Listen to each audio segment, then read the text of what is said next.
నువ్వు ముందు వాళ్ళని చంపినట్టు మమ్మల్ని దయచేసి చంపొద్దు. మా 50 మందిని నన్ను బ్రతకని. మమ్మల్ని కొంచెం జాలితో చూడు. ముందు వాళ్ళు చనిపోయారు, మేము చూసాం. దేవుని కోపం ఎట్టుండిద్దో. మా మీద మాత్రం ఆ శిక్ష వేయొద్దు. మేము తగ్గే ఉంటాం.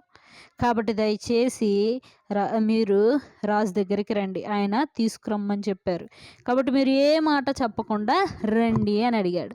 అయితే ఈ ఫస్ట్ అధికారి, రెండో అధికారి ఎట్లా మాట్లాడారు, మూడో అధికారి ఎట్లా మాట్లాడాడు?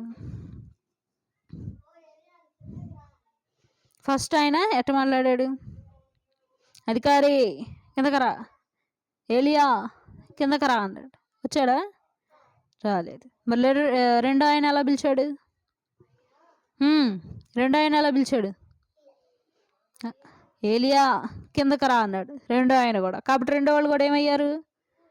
చనిపోయారు. కానీ మూడో వ్యక్తి ఏమని పలకరించాడు?